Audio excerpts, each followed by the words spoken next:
3 مہینے کا ہو 4 مہینے کا ہو، یہ ہے پلانٹ کنگڈم کا، وہ ہے سائیکل انسانی۔ اب فرمائی ٹیپ کی بات ہے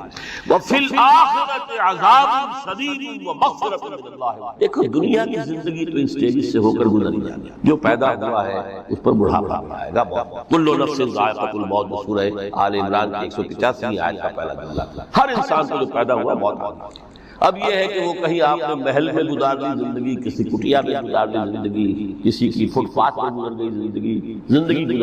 گزرتی ہے اور وہ 5 سٹیجز میں سے ہو کر گزرتی ہے۔ آپ گندی گلیوں میں بچوں کو کھیلتے ہوئے دیکھتے ہیں، وہ بھی کھیل رہے ہوتے ہیں، نالیوں کے پانی کے اندر کھیل رہے ہوتے ہیں، ان کا بھی کھیل ہے، گندے جوڑ میں کھیل رہے ہوتے ہیں۔ وہ تو ہے زندگی کی وہ سٹیج ہے، کھیل کی ہے۔ کسی کے پاس بڑے قیمتی کھلونے ہیں، ان سے کھیل رہا ہے، کوئی اس طرح گلی ڈنڈا کھیل رہا ہے یا کچھ اور کھیل رہا ہے، لیکن وہ 5 سٹیجز تو آئیں گی۔ اعلموا انما الحیاۃ الدنیا لعب ولہو وزینۃ وتفاخر بینکم وتکاثر فی الاموال والاولاد کمثل غیث اعجب الکفار نباتہ ثم یہیج فتراه مصفرا ثم یکون حطاما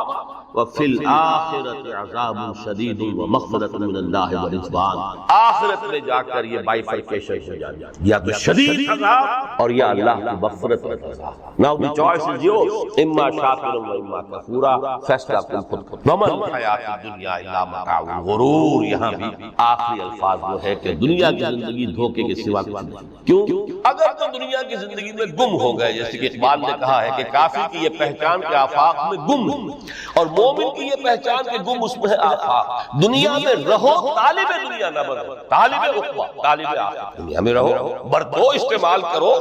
تمہارے لیے پیدا کیا گیا بھائی، برتو متاع ہے، برتنے کی شے ہے۔ ہاں حلال اور حرام کی پابندیاں سامنے رکھو، باقی مطلوب یہ نہیں، مقصود یہ نہیں، مطلوب آخرہ۔ انما الدنیا خلقت لکم وانتم خلقتم للآخرہ۔ منزل وہ رہے، مستحضر رہے، سامنے رہے کہ میں تو اجنبی ہوں، یہاں یہ میرا وطن نہیں ہے۔ الدنیا سجن المؤمن وجنت الکافر، جیسے کسی پرندے کو کسی پنجرے میں بند کر دیا گیا، اس طرح ہمیں اس دنیا میں بھیج دیا گیا، اللہ کی مرضی ہے، اس نے بھیجا ہے۔ جب تک وہ چاہتا رہیں گے یہاں، لیکن ہمارا دل یہاں نہیں لگے۔ بازار سے گزرا ہوں، خریدار نہیں، طالب نہیں، تب تو یہ کوئی دھوکے کا سودا نہیں، وطن نہیں، بالکل نہیں۔ حضور نے خود فرمایا مجھے تمہاری دنیا میں سے فلاں فلاں چیزیں بہت پسند ہیں، اور کس قدر ریئلسٹک ہیں۔ آپ نے عورتوں کے بارے میں فرمایا مجھے اس دنیا سے پسند ہے، کوئی تصنع اور کوئی بھی تکلف اور کوئی خلاف فطرت بات نہیں کی محمد رسول اللہ صلی اللہ علیہ وسلم۔ آنکھوں کی ٹھنڈک میری نماز میں ہے، مجھے خوشبو پسند ہے، عورت کی طرف بھی آپ کا رجحان تھا۔ قرآن مجید میں آتا ہے نبی اب کوئی اور نکاح آپ نہیں کریں گے، وَلَوْ أَعْجَبَتْكَ حُسْنُهُنَّ، چاہے ان کا حسن جو ہے وہ آپ کو اچھا لگے، اب اجازت نہیں ہے مزید، بس جتنے نکاح ہو چکے ہو چکے۔ تو یہ دنیا کو حضور نے صلی اللہ علیہ وسلم دنیا پر سوار رہو، دنیا کو اپنے اوپر سوار نہ ہونے دو، بس بات صرف کافر کی یہ پہچان کہ آفاق میں گم۔ اسی لیے سورہ کہف کا ایک مرکزی مضمون ہے، پہلے رکوع میں بات آتی ہے اِنَّا جَعَلْنَا مَا عَلَى الْأَرْضِ زِینَةً لَهَا لِنَبْلُوَهُمْ أَيُّهُمْ أَحْسَنُ عَمَلًا۔ ہم نے اس دنیا پر جو کچھ ہے، یہ اسکائی اسکریپرز بن گئے ہمارے زمانے میں، اور یہ شاندار بلڈنگز ہیں، اور یہ کچھ ہے، ہم نے زینت اور زیبائش اور آرائش بنا دیا ہے تاکہ آزمائیں، انہی کے حسن کے شکار ہو جاتے ہو اور ان کے پرستار بن کر رہ جاتے ہو۔ رخ روشن کے آگے شمع رکھ کر وہ یہ کہتے ہیں ادھر جاتا ہے دیکھیں یا ادھر پروانہ آتا ہے، پھر بھی اللہ ہی کے عاشق بنے رہو، اللہ ہی سے محبت کرو، کامیاب ہو گئے، دنیا کو برکت۔ اگر دنیا یہ عروس ہزار داماد جو ہے، اگر کہیں یہ محبوبہ بن گئی، اچھا دیکھیے اس سورہ حدید میں اب یہ دنیا کی حقیقت کو اس طرح بیان کر کے دو نتیجے جو اس سے نکلتے ہیں ان کو الگ الگ بیان کر دیا۔ ایک نتیجہ جو میں بیان کر چکا رحمانیت، ترک دنیا، اس کی نفی کرتے ہوئے فرمایا وَلَقَدْ أَرْسَلْنَا نُوحًا وَإِبْرَاهِيمَ وَجَعَلْنَا فِي ذُرِّيَّتِهِمَا النُّبُوَّةَ وَالْكِتَابَ فَمِنْهُمْ مُهْتَدٍ وَكَثِيرٌ مِّنْهُمْ فَاسِقُونَ ثُمَّ قَفَّيْنَا عَلَىٰ آثَارِهِم بِرُسُلِنَا وَقَفَّيْنَا بِعِيسَى ابْنِ مَرْيَمَ وَآتَيْنَاهُ الْإِنجِيلَ وَجَعَلْنَا فِي قُلُوبِ الَّذِينَ اتَّبَعُوهُ رَأْفَةً وَرَحْمَةً وَرَهْبَانِيَّةً ابْتَدَعُوهَا مَا كَتَبْنَاهَا۔ اصل مضمون یہ تھا جس کے لیے تمہید اتنی لمبی باندھی، ہم نے نوح کو بھیجا، ابراہیم کو بھیجا، ان کی اولاد میں ہی نبوت اور کتاب رکھ دی، پھر ان کے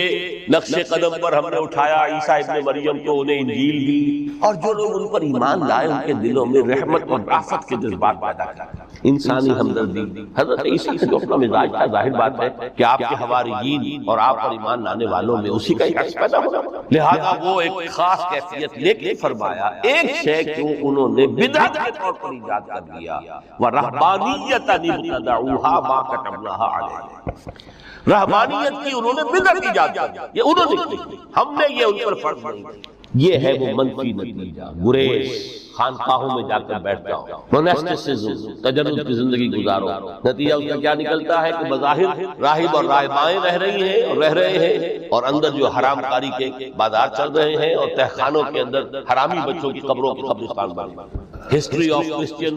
موناسٹسزم پر کتابیں پڑھ لی، خود انہوں نے اپنے سارے جو ہے بخیے اجیڑ کے خود رکھ دیا۔ یہ رہبانیت، یہ اسلام کا راستہ نہیں ہے۔ احادیث کے حوالے سے میں آپ کے سامنے پہلے بیان کر چکا ہوں، میں بعد میں تھوڑا سا عرض کروں گا کہ ہمارے ہاں بھی یہ رسم کیوں آئی اور کیسے آئی۔ الحمدللہ اس درجے میں نہیں آئی جس درجے میں کہ کرسچینٹی میں آئی ہے، الحمدللہ ثم الحمدللہ، لیکن کسی درجے میں اگر آئی ہے تو کیوں آئی ہے یہ میں بعد میں عرض کروں گا۔ لیکن اس کا مل حیات الدنیا الا متاع الغرور کا دوسرا نتیجہ کیا ہے؟ پہلا نتیجہ تھا گریز کا، پسپائی کا، فرار کا، معاشرے سے نکل بھاگنے کا، تاکہ معاشرے میں اشرار کھل کھیلے جو چاہے۔ ایک راستہ یہ ہے، ترک دنیا کے معنی ہیں ترک لذات، آسائشوں کو ترک کرنا، سختیاں جھیلنا، کس لیے؟ تاکہ دنیا سے ظلم کا خاتمہ، باطل کا تختہ الٹ دیا، ظلم کا استحصال۔ ظاہر بات ہے ظالم آسانی سے ظلم نہیں چھوڑے، ایکسپلائٹر بعد و نصیحت سے ایکسپلائٹیشن سے باز نہیں آئے، شاذ ہوتے ہیں۔ اس طبقے کے اندر بھی یقیناً کچھ سلیم الفطرت لوگ ہوتے ہیں، جیسے طبقہ اشرافیہ سے تھے حضرت ابو بکر رضی اللہ تعالیٰ عنہ، سلیم الفطرت انسان تھے، وہ کوئی غلاموں کے طبقے سے نہیں تھے، کوئی فقراء مساکین کے طبقے میں سے نہیں تھے، اونچے طبقے میں سے تھے، عشرہ مبشرہ اکثر و بیشتر اس طبقے سے تھے۔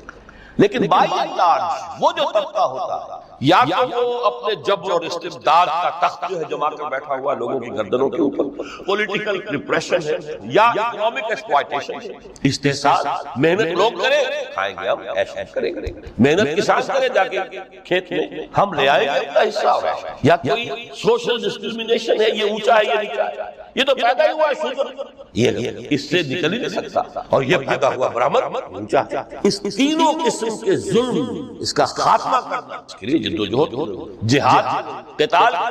اور جہاد و قتال آپ نہیں کر سکتے جب تک کہ لذات دنیاوی سے کنارہ کشی نہ کریں، جب تک کہ اپنے بیلٹ کو ٹائٹ نہ کریں، جب تک کہ اپنی ضروریات زندگی کو کم کریں۔ ضروریات زندگی کم کریں گے تو تفریغ الاوقات ہوگا، جو تبلیغی بھائیوں کی اصطلاح ہے بہت اہم ہے، اپنے وقت کو فارغ کر سکیں۔ اس وقت کو فارغ کریں گے تو پھر وہ جد و جہد، وہ محنت، وہ جہاد، اس کے لیے آپ کے پاس وقت ہوگا، اس کو آپ لگا سکیں۔ پھر اس میں جب سخت سے سخت منزلیں آئیں گی تو اس میں میدان میں مقابلہ بھی ہوگا، جان کی بات بھی کھیلنی پڑے گی، اس میں قید و بند کا وقت بھی آ سکتا ہے۔ 3 برس تک اگر محمد عربی صلی اللہ علیہ وسلم پورے خاندان بنی ہاشم کے ساتھ بدترین اسیری سمجھ لیجیے شیب بنی ہاشم میں جو رہے، یہاں تو اسیروں کو آپ راشن تو دیتے، کھانا تو دیتے، وہاں تو اصل جو ہے وہ تو دونوں طرف سے گھاٹی کا منہ بند کر دیا گیا، سیل تھی کہ کوئی شے جو ہے وہ جان نہ پائے۔ 3 برس جس میں کہ وہ وقت بھی آیا ہے کہ سوکھے ہوئے چمڑے ابال کر اس کا پانی جو ہے بلکتے ہوئے بچے پھول جیسے بچے بنی ہاشم ان کے حلق میں ٹھپکایا گیا ہے۔ اور کچھ تھے لوگ حکیم بن حزام جیسے رضی اللہ تعالیٰ عنہ، بعد میں ایمان بھی لے آئے، حضرت خدیجہ رضی اللہ تعالیٰ عنہ کے چونکہ وہ قریبی رشتہ دار تھے، وہ پہاڑ پر کراس کر کے چوٹی پر سے اتر کر کچھ کبھی کبھی کھانے پینے کی چیز پہنچا دیتے ہیں۔ یہ سارے برابر یہ جو ہے یہ مثبت ہے۔ ترک دنیا وہ نہیں، ترک دنیا سے مراد دنیا کی لذتوں سے، دنیا کی آسائشوں سے، ان سے آدمی اپنے آپ کو پیچھے ہٹائے، ان کو چھوڑے، ان کو ترک کرے، تاکہ اپنا وقت، اپنا مال، اپنی صلاحیتیں صرف کر سکے کس کام کے لیے۔ اب اس کے لیے دیکھیے آیت نمبر 25 ہے یہ سورہ حدید کی، لقد ارسلنا رسولنا بالبینات، ہم نے اپنے رسولوں کو بھیجا واضح چیزوں کے ساتھ۔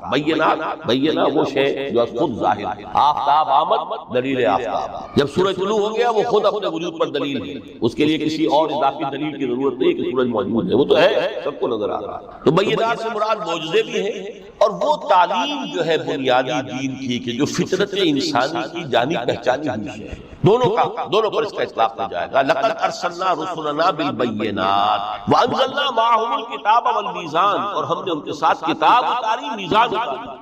یہ سب کچھ کس لیے کیا؟ لیقوم الناس بالقسط، تاکہ لوگ عدل پر قائم ہوں۔ یہ ہے سول آبجیکٹو، یہ نہیں بس ہماری کتاب پڑھ لیا کرے، ختم قرآن ہو گیا، اللہ اللہ دعا مانگ لی، چھٹی قائم کرو اس کو، وہ میزان عدل نصب کرو، ہر ایک کو وہی ڈھونڈ کر ملے جو اس کا حق ہے، اور ہر ایک سے وہ لیا جائے کہ جو اس کے ذمہ واجب ہے۔ اگر یہ نہیں تو بابا پھر سب کہانیاں ہیں، شریعت اور دین اور نماز اور روزہ اور حج کوئی۔ اچھی طرح سن لیجیے میری بات، قرآن مجید میں کہلوایا گیا حضور سے، قل یا اہل الکتاب لستم علی شیء حتی تقیموا التوراۃ والانجیل وما انزل الیکم من ربکم۔ اے نبی ان سے کہہ دیجیے، اے کتاب والو تمہاری کوئی حیثیت نہیں، ہماری نگاہوں میں تمہارا کوئی مقام نہیں، جب تک کہ تم قائم نہیں کرتے تورات کو اور انجیل کو، جو کچھ کے نازل کیا گیا تمہاری طرف، تمہارے رب کی طرف سے قائم کرو، پھر آؤ ہم سے بات کرو، ہم سے دعا کرو، ورنہ دفع nothing doing. They don't care. لستم علی شیء حتی تقیموا التوراۃ والانجیل وما انزل الیکم من ربکم۔ اب قانون خداوندی تو بدلتا نہیں ہے، نہ فرام پرسن ٹو پرسن، نہ فرام نیشن ٹو نیشن، نہ فرام امہ ٹو امہ، اٹل ہے۔ ولن تجد لسنت اللہ تبدیلا ولن تجد لسنت اللہ تحویلا۔ سنت اللہ تو ایک ہے۔ اب اس آیت کو ذرا پڑھیے، قل یا اہل القرآن لستم علی شیء حتی تقیموا القرآن وما انزل الیکم، کہہ دو اے محمد کہ اے قرآن والو تمہاری کوئی حیثیت نہیں ہے ہمارے ساتھ جب تک کہ تم قرآن کو قائم پڑھ لو اور اس کے قرات کے مقابلے منعقد کرا لو اور سونے کے تاروں سے اسے لکھ لو اور اس کو جو چاہو کر، کوئی حیثیت قائم کرو اس قرآن، اس کے نظام کو، اس کے قانون کو، جو حضرت ابوبکر نے فرمایا تھا، پہلا خطبہ جو دیا ہے آپ بیعت خلافت کے بعد، تم میں ہر قوی میرے نزدیک ضعیف ہوگا جب تک کہ اس سے حق حصول نہ کرے، اور ہر ضعیف قوی ہوگا جب تک کہ اسے اس کا حق ملا۔ سورہ شورى میں حضور سے کہلوایا گیا، قل وامرت لأعدل بینکم، مجھے یہ حکم ہوا ہے کہ میں تمہارے مابین عدل کروں، میں واعظ بن کر نہیں آیا، میں بدھ مت کے بھکشو بنانے کے لیے نہیں آیا۔ ہاں انقلابی عمل میں ایک مرحلہ آتا ہے، بدھ مت کے بھکشو بننا پڑتا ہے کچھ عرصے کے لیے، تیاری وہ میں ابھی بعد بیان کروں، لیکن مستقل نہیں ہے یہ بدھ مت، یہ بدماش جس طرح چاہیں کھل کھیلے، ظالم جس طرح چاہیں لوگوں پر ظلم کرتے رہے، تشدد اور جبر کا جس طرح سے چاہے معاملہ کرے، استحصالی نظام جس طرح ہوتا ہے چلتا رہے۔ شاہ ولی اللہ دہلوی رحمۃ اللہ علیہ کے الفاظ میں، انسانوں کی عظیم اکثریت ڈھور ڈنگر بن جائے، صبح سے لے کے شام تک کمر توڑ دینے والی مشقت کے بعد بمشکل 2 وقت کی روٹی ملتی ہو، اس کا کبھی خیال سے اللہ کا آئے گا؟ کبھی اللہ سے لو لگا سکے گا؟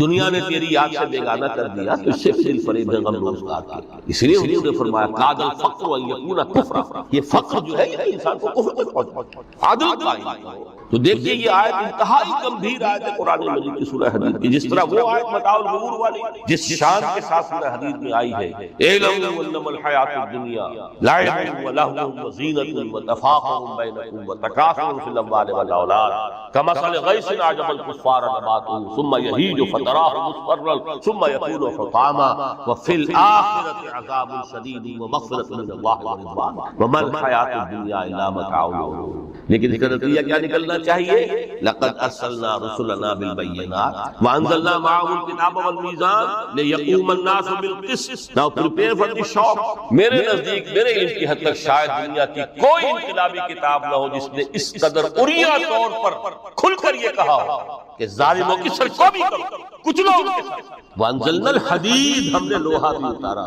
ایک وقت آتا ہے ظلم نہیں ختم ہوتا جب تک کہ لوہے کی طاقت ہاتھ میں نہ آئے۔ انزلنا الحدید، ہم نے صرف کتاب ہی نہیں اتاری ہے، لوہا بھی اتارا۔ فیہ باس شدید، اس میں جنگ کی صلاحیت، ومنافع للناس، لوگوں کے لیے کچھ اور منفعتیں بھی ہیں، کوئی توا پرات چمٹا یہ بھی بنا لو، ٹھیک ہے، لیکن اصلا یہ اسلحہ۔ وانزلنا الحدید، اسی تو سورہ حدید کا نام حدید ہے۔ فیہ باس شدید ومنافع للناس ولیعلم اللہ من ینصرہ ورسلہ بالغیب، اللہ دیکھنا چاہتا ہے کون ہے اس کے وفادار بندے جو اس لوہے کی طاقت کو ہاتھ میں لے کر مدد کرتے ہیں اس کی اور اس کے رسولوں کی غیب میں ہونے کے باوجود۔ ان اللہ قوی عزیز، ویسے اللہ قوی ہے، عزیز ہے، آنے واحد میں کفر کو ختم کرتے جب چاہے، آنے واحد میں ظالموں کا ظلم جو ہے وہ ختم کر کے رکھے، وہ سب کچھ کر سکتا ہے۔ لیکن پھر تمہاری آزمائش کیسے ہوگی؟ کیسے معلوم ہوگا who's who، کس کا کیا مقام، کس کے پاس کتنا یقین کا سرمایہ تھا، کس کے ایمان کی گہرائی اور گہرائی کا کیا عالم تھا، کس نے ہمارے دین کے لیے کیسی کیسی قربانیاں دی۔ یہ ہے ترک دنیا جو موسٹ پروفاؤنڈ نتیجہ خیر کو وجود میں لانے کے لیے ہے، لیکن اس کی مثالیں موجود ہیں۔ حضرت مصعب بن عمیر رضی اللہ تعالی عنہ، ایام جاہلیت میں کہا جاتا ہے ان کا جوڑا جو ہے شام سے تیار ہو کر آتا تھا، جیسے کبھی مشہور ہے کہ پنڈت نہرو کا بھی کپڑے سل کر آتے تھے پیرس سے۔ موتی لال نہرو کا بیٹا اور موتی لال نہرو وہ تھا کہ وائس رائے کی پہلی کار آئی ہے ہندوستان میں تو دوسری کار موتی لال کی ہے، اس کا بیٹا، اس کے کپڑے پیرس سے، مصعب بن عمیر کے کپڑے شام سے تیار، اور وہ ہمیشہ عطر میں بسے ہوئے تھے، جہاں سے گزر گئے معلوم ہوا کہ پوری گلی جو ہے وہ مہک، معلوم ہو جائے کہ مصعب آیا، ایمان لائے محمد رسول اللہ صلی اللہ علیہ وسلم۔ باپ فوت ہو چکا تھا، اس کی چھوڑی ہوئی دولت تھی، ماں تھی، لیکن وہ خاندان کا نظام چچا وہ بدترین کافر، اس نے پہلے سمجھایا ہوگا 100 طریقے آزما کر پھر آخری بار اس نے آزمایا کہ جس دولت کے اوپر تم عیش کر رہے ہو یہ تمہارے مشرک باپ کی دولت ہے، نکل جاؤ گا۔ انہوں نے سمجھا تھا جیسے سورہ صافات میں آتا ہے فَأَرَادُوا بِهِ كَيْدًا فَجَعَلْنَاهُمُ الْأَسْفَلِينَ، انہوں نے حضرت ابراہیم کے بارے میں سمجھا تھا جب دیکھیں گے کہ آگ تیار ہو رہی ہے اور یہ اس میں مجھے ڈال دیں گے تو سب یہ نشہ ختم ہو جائے گا، یہ توحید وعید سب ہوا ہو جائے گا، لیکن ہوا کیا؟ بے خطر کود پڑا حقیش نمرود میں، عقل ہے محو تماشائے لبے باما، اس نے تو یہ دھمکی دی تھی کہ دن میں تارے نظر آ جائیں گے مصعب کو، ناز و نام میں پلا ہوا انسان، اسے کہہ دیا جا نکل جاؤ، اٹھ کر چلنے لگے، اس کا ٹیسٹ ہے اور اچھا یہ کپڑے بھی اسی مشرک باپ کے ہیں، اتارو، مادر زاد رہنا ہو کر گھر سے نکلے، بات پھر وہی ہے کہ جن کے نام قرائے فال بنا میں من دیوانہ زدن، بیعت عقبہ اولیٰ ہوئی ہے، لوگوں نے کہا کہ ہمیں کوئی مقری دیجیے قرآن پڑھانے والا جو ہمیں قرآن پڑھائے، حضور نے فرمایا جاؤ مصعب، وہ مصعب وہاں جا کر مدینے میں المقری بن گئے، وہ آ رہا پڑھانے والا، اور 1 سال کی محنت دعوت اور تبلیغ اور قرآن کے پڑھانے کے نتیجے میں اگلے سال 75 افراد آ کر ڈال یہ مصعب شہادت ہوئی ہے غزوہ بدر۔ ایک مرتبہ اس سے پہلے کا واقعہ بھی ہے کہ حضور مسجد میں تشریف فرماتے، سامنے سے حضرت مصعب گزرے، ایک پھٹا ہوا کمبل جسم کے گرد بیٹھا ہوا، حضور کی آنکھوں میں آنسو آج کجا کعب کجا، دیوانہ جو ہے اللہ کا اور رسول کا اور دین کا، کہاں سے کہاں۔ غزوہ احد میں علم ان کے ہاتھ، جس ہاتھ میں علم ہے بار پڑا کٹ گیا، اس کو بھی کٹ گیا، پھر دونوں بچ گئے تھے اس سے، ان سے سوالا پھر شہید ہو گئے، جسم پر صرف ایک چادر، اوپر سے جسم ننگا، صرف سب کے لیے دفن کرنے لگے تو مسئلہ یہ پیش آ گیا کہ چونکہ شہید تو کفن جو ہے اس کا اپنا جو بھی لباس پہنا ہو شہادت، حضور سے کہا کہ حضور مصعب کی چادر تو اتنی چھوٹی ہے کہ سر ڈھانپتے تو پیر کھل جاتے، پیر ڈھانپتے، فرمایا سر کو چادر سے ڈھانپ دو اور پیروں پر اسخن گھاس لا کر، یہ آخری لباس، یہ ترک دنیا میں ایمان، مثبت عمل جہاد کے لیے، قتال کے لیے، اللہ کی راہ میں جد و جہد، اپنے معاش معاملے میں پیچھے کم سے کم تر کرتے، اور زیادہ سے زیادہ وقت، زیادہ سے زیادہ مال، زیادہ سے زیادہ صلاحیت نکال کے چلے آنا دین کی جد و جہد۔ یہ ہے در حقیقت کہ جو ترک دنیا ہے پروفاؤنڈ نتیجہ خیز ظلم کے استحصال، حق کا بول بالا، عدل کے نظام کو برپا کرنے، یہ ہے مثبت نتیجہ جس کی طرف قرآن ہمیں لانا چاہتا ہے۔ ورنہ آج اقبال نے جو کہا کہ اسی قرآن میں ہے اب ترک جہاں کی تعلیم، جس نے مومن کو بنایا وہ پروی کا امیر، ہمارے ہاں بھی وہ خانقاہی نظام آیا، اگرچہ اس درجے نہیں آیا، یہ واقعہ ہے، کرسچن موناسٹرسزم نے جس طرح شکل اختیار کی تھی وہ ہمارے پاس نہیں آیا، اللہ کا، لیکن آیا وہ چیزیں مراقبے ہیں، ذکر ہیں، اشعار ہیں، پھر یہ کہ اس کے لیے یہ لطائف ہے، یہاں حضور نے نہیں سکھایا کہ 5 لطائف ہے، 6 لطائف، ہر ایک کی کوئی روشنی علیحدہ ہے، نیلی ہے، کوئی پیلی ہے، ٹھیک ہے، میں یہ نہیں کہتا کہ نہیں، آکلٹ سائنسز کی اپنی ایک حقیقت ہے، لیکن ہمیں یہ چیزیں ہمارے یہاں کیوں، یہ ہے اصل میں کچھ لوگ جو اس پورے تصوف کے سلسلے کو کہہ دیتے ہیں کہ یہ ہے ہی خلاف اسلام اور یہ غلط ہے اور یہ بالکل ایک نیا دین ہے، نہیں، یہ بات پوری ہمدردی کے ساتھ سمجھنا چاہیے کہ یہ کیوں آیا۔ دیکھیے اصل جو سلوک محمدی تھا صلی اللہ علیہ وسلم، جو تصوف محمدی وہ تو یہ تھا جہاد، دعوت، جہاد، دین کا غلبہ، تن من دن لگا، اسی میں ترک دنیا بھی آ گیا، اس لیے فرمایا لا رہبانیت فی الاسلام الا جہاد اللہ، اسلام کی رہبانیت یہ جہاد فی سبیل اللہ ہے، آخر لذتیں چھوڑنی پڑتی، گھروں کی آسائشیں چھوڑیں گے تبھی تو جائیں گے۔ اس حوالے سے جب خلافت راشدہ کا نظام ختم اور اب ایک ملوکیت کے دور کا آغاز، 3-4 اٹمپٹ ہوئی ہیں اس کو ٹھیک کرنے، حضرت حسین ابن علی رضی اللہ تعالیٰ عنہ میدان میں آئے، شہید دنیاوی اعتبار سے ناکام، عبداللہ ابن زبیر آئے رضی اللہ تعالیٰ عنہ، اس تھوڑی سی کامیابی ہوئی، سسٹین نہیں کر سکے، وہ بھی شہید، پھر حضرت زید آئے، پھر نفس زکیہ آئے، کوئی کوشش کر اس نتیجے پر پہنچ گئے کہ یہ تو اب جو حکومت کی چھت ہے یہ تو ہے، اس کو تو اب ہم نہیں ہٹا سکتے،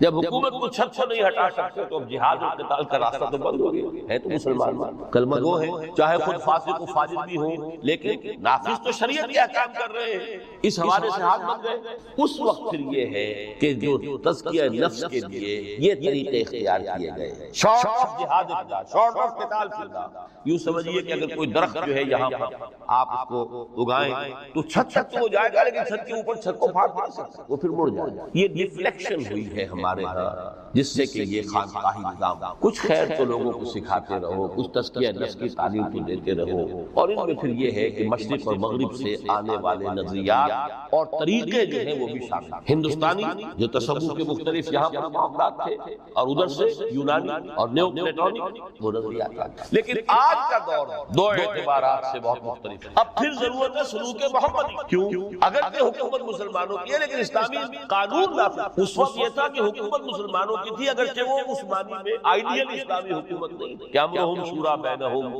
مسلمانوں نے منتخب کیا ہوتا نہیں، وہ ایک موروثی نظام چل پڑا، ایک قبیلے کی عصبیت جو ہے وہ اس کی پشت پناہ بن گئی، ایک نظام چلتا، لیکن قانون اسلام کا نام، قاضی تھے، مفتی تھے، فیصلے وہی ہو رہے ہیں۔ آج یہ کہ اگرچہ حکومت مسلمانوں کی ہے، قانون جو ہے قرآن کا۔ اور نمبر دو، آج انسان کا جو سوشل کانشسنس، اجتماعی شعور، وہ ترقی کر کے اس سطح تک پہنچ چکا ہے کہ ہر شہری کو حق حاصل ہے کہ نظام کو بدل دیں۔ پہلے یہ ہوتا تھا کہ آپ نظام کی اصلاح کرنے کے لیے کھڑے ہوئے تو سمجھتے تھے کہ یہ حکومت کو ختم کرنا چاہتے ہیں، یہ باغی، حضرت حسین کو باغی کہا گیا رضی اللہ تعالیٰ عنہ۔ اب باغی جو ہے واجب القتل، اسی لیے تو آخر کلمہ گو تھے وہ جنہوں نے شہید کیا حضرت حسین کو رضی اللہ تعالیٰ عنہ۔ اس وقت میں یہ کانسیپٹ تھا ہی نہیں کہ اسٹیٹ علیحدہ شہر، گورنمنٹ علیحدہ شہر، we are against the government, not against the state. آج تصور جو ہے بالکل کلیئر کٹ ہو گیا ہے، ہم وفادار ہیں ریاست پاکستان کی، حکومت پاکستان کی، حکومت پاکستان کو بدلنا ہمارا حق ہے، اور اس بدلنے کے دو طریقے ہیں، یہ ایک انتخابات کا ذریعہ ہے یا پھر ایجیٹیشن، بشرطے کہ ایجیٹیشن توڑ پھوڑ نہ ہو، کسی کی جان اور مال اور پراپرٹی کو نقصان نہ ہو، خود مرنے کو تیار ہو، گولیاں چلیں، جیلوں میں جائے، ایجیٹیٹ کریں، اگر جیلیں بھر جائیں گی، اگر گولیاں مار مار کر جو ہے فوج ایک وقت میں آ کر کہہ دے گی، جیسے کہ ایوب بھٹو کے زمانے میں کہہ دیا تھا، جبکہ اس نے کہا تھا میری کرسی بہت، لیکن جب بریگیڈیئر محمد اشرف گوندل ہی ٹک دی لیڈ، پھر تین اور آگے بریگیڈیئر ان کے ساتھ مل گئے، we are going to shoot no more, go and have a political settlement۔ اپنی قوم کے اوپر کہاں تک گولیاں مار، who are they؟ they are our thinking we are not an occupation army۔ Jallianwala Bagh میں اگر 5000 مر گئے یا جتنے بھی مرے تھے، جنرل ڈائر کو کہا تھا وہ ہندو تھے یا مسلمان تھے یا سکھ تھے، ہندوستانی تھے، یہاں تو جن کو ہم مار رہے ہیں وہ کون؟ پاکستانی۔ ہو سکتا ہے جو گولی چلا رہا ہے اسی کا کوئی بھانجا بھتیجا جو ہے اس موب کے اندر موجود ہے۔ یہ راستہ دونوں الیکشن کا پروسیس جو بھی لوگ سمجھتے ہیں کہ اس کے ذریعے سے یا سمجھتے رہے ہیں، آج تو میں سمجھتا ہوں کہ وقت آ چکا ہے کہ تقریباً اس پر کنسنسس ہو چکا ہے کہ الیکشن کے ذریعے سے نظام چہرے بدل جائیں گے، ہاتھ بدل جائیں گے، اس لیے کہ جو بھی پولیٹیکو سوشو اکنامک سسٹم ہے، بہتر سے بہتر الیکشن بھی ہوگا تو وہی ریفلیکٹ کرے گا۔ جاگیردار ہے تو 80% جاگیردار ہی بیٹھے ہوں گے آپ کے نیشنل سے، تو وہ زمینداری اور جاگیرداری جو ہے اس کو ختم ہونے دے۔ ایجیٹیشن کا راستہ ہے، لیکن یہ کہ وہ ایجیٹیشن کرنے کے لیے پہلے میدان میں وہ لوگ آئیں جو اپنی ذات پر اپنے گھر میں دین نافذ کریں، اپنی معاش کو پاک کر چکے ہوں، اپنی معاشرت کو درست۔ یہ دو کام اگر نہیں کیے تو بہتر ہے گھر میں بیٹھے رہے، باہر نہ نکلیں، دین کا نام نہ لیں، وہ دین کو بدنام کریں۔ یہ مرحلہ طے کر لیں اور پھر ایک بنیاد مرصوص بن کر نہیں المنکر بالید، جب تک طاقت کافی نہیں ہے اس وقت تک دعوت ہے، تبلیغ ہے، خوشامد۔ وَلْتَكُن مِّنكُمْ أُمَّةٌ يَدْعُونَ إِلَى الْخَيْرِ وَيَأْمُرُونَ بِالْمَعْرُوفِ وَيَنْهَوْنَ عَنِ الْمُنكَرِ وَأُولَٰئِكَ هُمُ الْمُفْلِحُونَ۔ یہ سب زبان ہاتھ، جب طاقت کافی ہوگی تو اب ہاتھ سے ہو، اب ہم یہ کام نہیں، اب یہ بینک نہیں، گھراؤ نہیں، یہ اخبارات میں جو فحاشی کے سمجھیے کہ وہ رنگین صفحات نہیں نکلنے دیں، پکیٹنگ ہو جائے۔ کئی دن تک کراچی میں جنگ کا گھراؤ کیا گیا تھا MQ کی طرف سے، اور صرف یہ بات تھی کہ ہماری خبریں صحیح شائع نہیں کر رہا ہے۔ جب نہیں نکلنے دیا گیا جنگ، اس کے بعد صورت یہ ہو گئی کہ الطاف صاحب کو چھینک بھی آتی تو پہلے صفحے میں لکھا ہوتا، لیکن کریں میدان میں آئے گا۔ یہ ہے اصل میں وہ تصوف کہ جو اب بالکل سلوک محمدی صلی اللہ علیہ وسلم کا جو اصل سلوک تھا وہ تصوف تھا، وہ ترکیب مالی ولی انما مثلی کراکب استظل تحت شجرۃ ثم راح، اس کے ضمن میں فرمایا گیا ہے سورہ توبہ کی میں آیت نمبر 24 آپ سے سنا، فرمایا قل ان کان آباؤکم وابناؤکم